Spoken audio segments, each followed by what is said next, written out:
Terus satu lagi, banyak orang yang minta informasi cara membedakan madu asli dan madu palsu kan.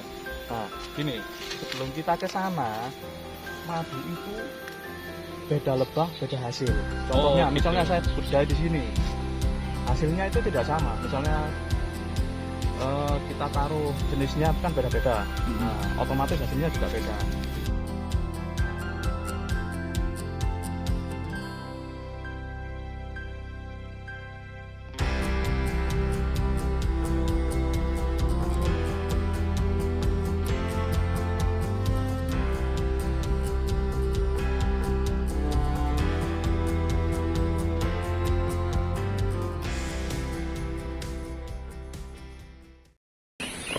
Ya, kita mau ke tempatnya peternakan lebah. Siap gatel. Tempatnya lumayan keren ya.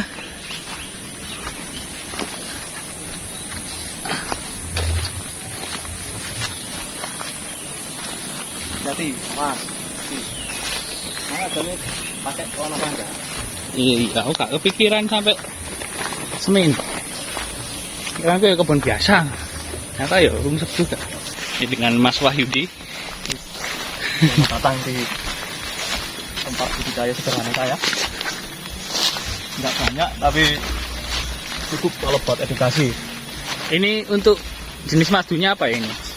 Ini kalau orang biasa bilang lebah lokal. Kalau bahasa ilmiahnya sapi cerana. Oh.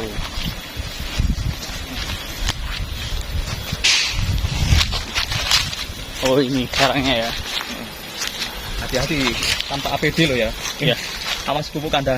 Oh, ini ada pupuk kandang, guys. Selain buat budidaya juga buat tanaman kan. Ini kita tanpa APD ya, karena memang sudah musim panen ya. Selesai, ini berarti sudah tinggal sedikit ya tawonnya ya. Sebelum ngomongin madu, kita juga harus ngomongin asal usulnya. Asal usulnya juga penting. Nggak asal madu saya baik, enggak. Ya. Jadi kita ngomongin ke lebahnya dulu, lebah, vegetasi, nektar, molen, resin air. Oh, gitu. Jadi nggak asal kita bikin budidaya langsung panen, enggak. Ini tergantung benar-benar hasil alam. Jadi benar-benar madunya alami ya. Ya. Jadi ini nggak ada istilahnya obat atau campuran apapun, nggak ada ya. Tempatnya benar-benar seperti masih hutan ya. Keuntungan dari budidaya lebah, kita ini selain dapat madunya, alam kita lestari.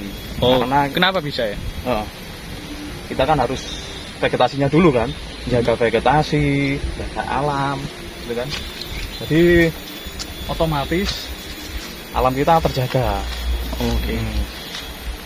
Terus satu lagi, banyak orang yang minta informasi cara membedakan madu asli dan madu palsu kan.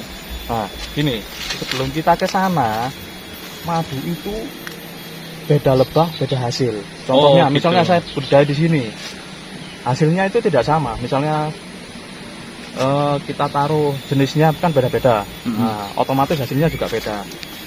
Contoh, apis cerana dengan madu mellifera juga beda. Sebelum kita ngomongin madu, ini biasanya ada beberapa jenis lebah yang bisa dibudidaya. Oh, gitu. Contohnya, yang sering di Indonesia loh ya. Ya. Yang saya tahu, cuman ini yang saya tahu saja, yang pengalaman. Pertama, lebah trigona. Orang bilang ini itu bilangnya kelanceng. Oh, kelanceng ya. Itu bahasa anunya trigona. Trigona juga banyak jenisnya, tapi yang sering saya dapat itu jenis leviset atau lebah kelanceng bambu biasanya. Kelanceng bambu. Itu yang yang kita biasanya dapat di dalam bambu itu ya. Hasilnya biasanya orang kan identik sangat kental kan, padahal kan dari alam itu tergantung alam. Bisa kental bisa enggak ya Mas? Rata-rata itu sangat cair loh. Itu cair. Malah beda kalau pabrikan. Kalau pabrikan kan stabil. Mau hujan agak kita tergantung alam. Kalau alamnya lagi baik misalnya itu pokoknya tergantung alam. Hasil alam tidak bisa diprediksi lah. Oh iya betul betul. terus ini serana. Terus lagi yang bisa dibudidaya lagi itu jenis Apis mellifera. Apis mellifera kalau orang bilang itu lebah impor, Lebah impor ya. lebah Australia. Nah, Guys, ini kelihatan ya. dan ini yang kedua itu yang bisa dibudidaya itu Apis cerana. Nah, yang orang yang jenis yang satu ini nggak bisa dibudidaya sampai sekarang ini Apis dorsata. Apis dorsata itu lebahnya lebih besar. Kalau orang sini bilang tawon gung. Tawon gung. Oh, yang Sengatannya itu bisa membunuh itu. Iya, betul betul. Kalau nggak benar-benar mahir, lendikan jangan. Pokoknya intinya madu itu tergantung alam, nggak bisa harus bentuknya ini tuh nggak bisa. Pokoknya tergantung alam. Malah aneh kalau bisa dibuat seperti itu. Ini biasanya satu kotak bisa menghasilkan berapa liter ini ya? Itu juga nggak bisa diprediksi. Oh, nggak bisa diprediksi. Untuk Apis cerana, kalau Apis mellifera yang ada, kalau punya saya ya, yang ada di Riau itu lebih dari 3 kilo per kotak minimal. Kalau musim baik itu, seperti curah hujan rendah. Gitu. Sebenarnya kalau dibilang ada madu hutan sama madu alam, itu sebenarnya hampir sama ya? Atau memang jenis lebahnya beda atau gimana ya? Lebih ke tempat budidayanya, kalau menurut saya sendiri ya. Oh gitu. Misalnya begini, saya punya lebah jenis mellifera, saya taruh di hutan Acacia carpa. Itu disebut madu hutan apa bukan? Nah, makanya itu. Terus Apis dorsata. Bingung ya? Apis dorsata itu kan lebah liar. Terus dia bersarang di hutan. Disebut lebah hutan apa enggak? Kan seperti itu kan ya. Iya, betul. Jadi tergantung kita meletakkannya. Itu menurut saya pribadi. Tapi untuk senior-senior yang lebih ke lebah itu punya pendapat sendiri. Kalau menurut saya pribadi lebih ke tempat budidayanya. Mungkin kalau disebut hutan itu karena dia nggak dibudidaya ya, istilahnya gitu ya. Tapi kebanyakan saya lihat juga dibudidaya juga gitu di hutan, diberi tempat naungan juga. Tapi di tempat kan di hutan gitu, betul Mas? Gitu ya. Seperti godokan gitu kan, di tempat Ya. hutan. Itu juga. Tapi kalau biasanya di sini itu yang paling banyak Apis cerana. Yang di sekitar kita, khususnya di Terawas ini ya. Iya. Itu yang banyak di liar itu Apis cerana. Kalau Apis dorsata ada, cuman belum pernah lihat. Belum pernah lihat. Kalau saya pribadi, mungkin teman-teman yang lain pasti punya. Masih pemula juga, nggak terlalu. Tapi lumayan sudah banyak sekali menghasilkan ya. Wah, ini dia sarangnya gini. Sengaja nggak tak buka, kita nggak pakai APD ya. Iya. Kalau pakai APD, kalau dibuka nanti, wah. Nah, ini teman-teman madunya ya. Itu lebahnya. Sengaja nggak tak buka. Oke, kita lihat lagi.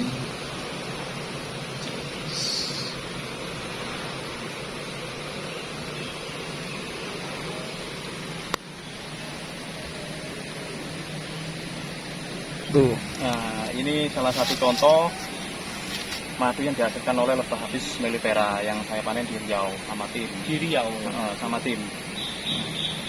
Jadi ini ada 2 macam, yang satu ini Acacia carpa, yang ini multiflora. Multiflora ini lebih ke, kalau ini yang Acacia carpa ini budidaya langsung di tanaman di hutan khusus akasia. Sementara ini ada jenis yang lain seperti pohon-pohon yang lain.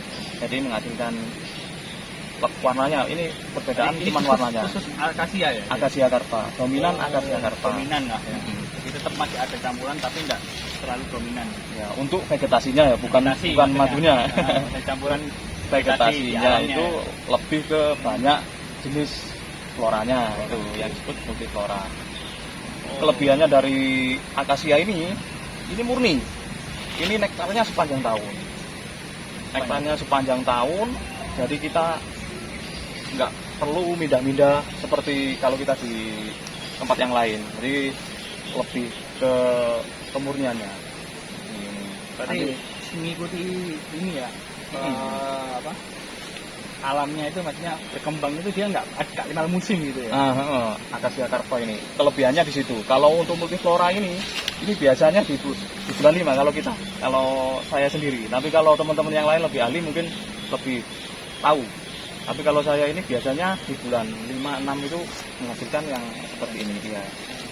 Panennya berapa bulan sekali? Ini biasanya sebulan bisa 2 kali. Sebulan 2 kali. Kalau kita sama tim itu ada kelompok tani kan, itu bisa sampai 168 kotak. Itu kita bisa menghasilkan minimal 100 kilo bisa, sampai 100 kilo sampai 2 kintal bisa. Karena kita juga punya tim kan di sana. Ini bisa dicoba. Ini saya bawakan sampelnya juga di sini. Ini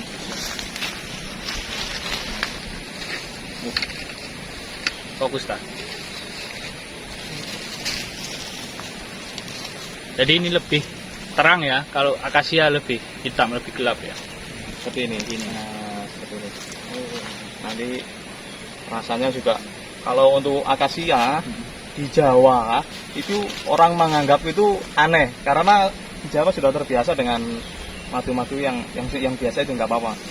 Tapi intinya saya ingin memperkenalkan yang ini sama ini untuk khusus di Jawa. Iya. Berarti di Jawa masih jarang ya untuk yang akasia ini. Masih jarang. Banyak disuplai dari Riau, tapi maksudnya itu jarangnya itu konsumen itu mengira ini bukan madu biasanya. Campuran iya. Padahal ada yang bilang madu kopi, itu benar nggak ya? Iya, itu biasa madu kopi itu kita menyebutnya itu dominannya di kebun kopi gitu.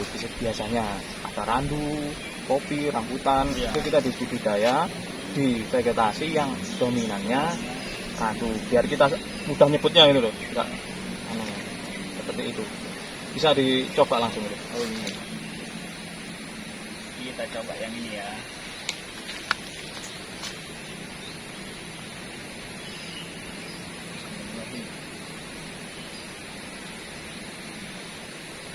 Kita madu dari alamnya langsung. Nah,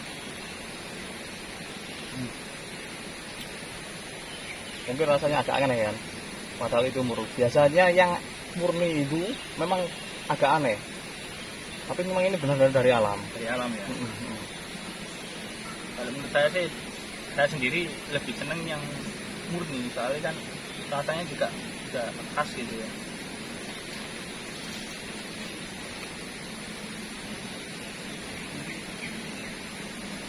Gimana ya bedainnya ya? Kayak agak lebih manis yang itu. Iya, kayak lebih manis. Ini kayak ada sedikit kecut gitu ya. Dominan asam lah, ada asamnya. Terus dalam jual madu kita ini melawan mitos-mitos yang sudah berkembang di masyarakat. Maksudnya gimana? Contohnya cara cek madu. Nah, itu. Ini banyak yang pakai tisu lah, pakai semut ya. Saya untuk menghadapi mitos itu saya selalu praktek di lapangan. Contoh, kita ambil madu murni. Yang berkembang di masyarakat apa? Cek apa? Tisu. Nah, kita ada videonya langsung. Nah, sama sekali nggak ada hubungannya sama madu. Kulkas, tes bakar, itu sama sekali nggak ada. Tes kulkas, tisu, bakar, terus apa lagi? Kerubung semut. Salah satu hama saya di sini itu semut yang merusak budidaya saya ini semut. Ya. Malah orang-orang bilang malah madu yang asli nggak terhubung semut. Wah, itu salah. Semut seneng gini. Kalau nggak percaya mau ke sini, video dokumentasi ada. Malah hama itu. Jadi kalau semut itu pasti suka madu. Seperti itu. Terus, nah orang taunya nih, ada nggak pengetesan yang valid istilahnya dari kalau saya sendiri? Kalau saya sendiri, bukan lab ya. Kalau lab pasti tahu ya. Kalau saya sendiri lebih ke laboratorium. Tip untuk membeli madu, carilah yang benar-benar ngerti soal madu itu dari mana. Contoh, biasanya orang jual kan, Pak ini madu apa? Terus pokoknya madu. Mending jual madu gitu aja. Cari lebah apa? Wah, nggak ngerti. Mending cari yang bisa menjelaskan bagaimana jenis apa gitu. Ya memang logikanya istilahnya kalau madu asli kan penjualnya pasti tahu knowledge-nya ya tentang lebah lah minimal ya. Jadi kesimpulannya madu ini belum bisa atau tidak dapat dikonsistenkan konsisten ini ya. Karena benar-benar ini produk hasil alami. Berarti ini di sini madu hanya tinggal panen terus di packing gitu ya, nggak ada proses apa-apa mas ya? Prosesnya ini pakai ekstraksi. Ekstraksi itu Penyaringan ya? penyaringan dengan pakai trim itu ya. Trim kotak, kita taruh, kita angkat, kita masukkan traktor, dan kita putar. Nah, putar itu untuk mengambil madunya. Oh gitu. Setelah itu kita tampung, kita taruh kita saring dan kita packing. Jadi nggak ada istilahnya kan apa ya, dicampur dengan air atau apa Enggak. biar lebih encer. Enggak. Kita lebih ke kualitas. Kita juga sekarang kan zamannya sudah beda kan. Kalau dulu kan lebih ke jumlah, murah, betul. banyak. Sekarang enggak, semua orang sudah mencari kualitas. Kualitas yang benar-benar bisa dipertanggungjawabkan. Kalau apa biasanya kan dikasih gula gitu orang kelihatan ya madu yang ditambahi gula gitu. Kalau itu Ada kan ingredientnya di toko-toko yang kalau yang itu bertanggung saya jawab gitu. belum pernah melihat sendiri. Jadi Belum pernah melihat sendiri. nggak berani komen seperti itu. Yang pasti fokus pada produk saya sendiri, menjaga berkomitmen dengan kalau upaya untuk menjaga kemurnian madu sampai ke tangan konsumen. Sudah kirim kemana aja ini mas? Madu ini masih di lokal. Ya. Kemarin yang ke Korea batal. Korea. Masalah perizinan sama laboratorium yang masih dalam proses. Berarti harus ada hasil labnya ya. Hasil labnya yang lebih biasanya ke mana? Kopindo kan. Kopindo.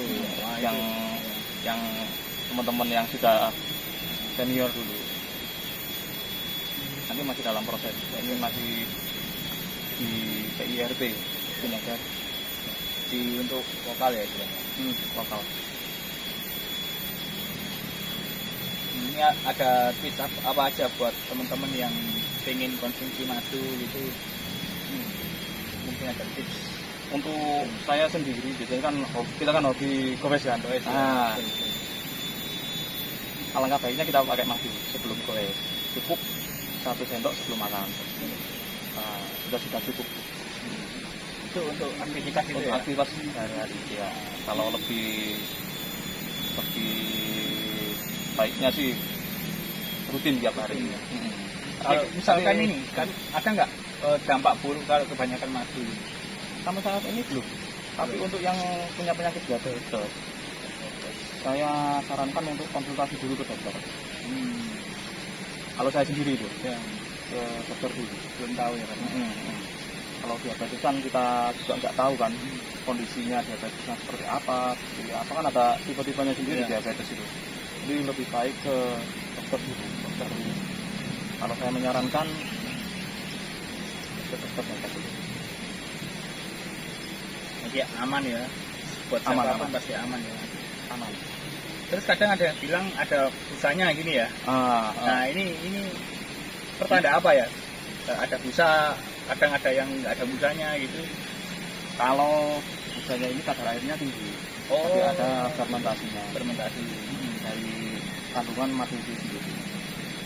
tidak ada masalah ya. Oh, tidak ada masalah. Memang dari alamnya memang begini. Saya lebih ke praktek di lapangan daripada sekedar teori. Jadinya tiap hari kalau saya panen itu selalu saya ada dokumentasi. Satu lagi, konsumen saya berhak untuk tahu dari mana asal usul. Betul. Jadi nggak asal jualan, juga edukasinya harus nyampe. Mungkin kita tahu tempat ternaknya kan orang pasti trust ya. Saya lebih ke praktek lapangan. Berarti ini ya, cukup lah untuk pengetahuan kita seputar madu ya.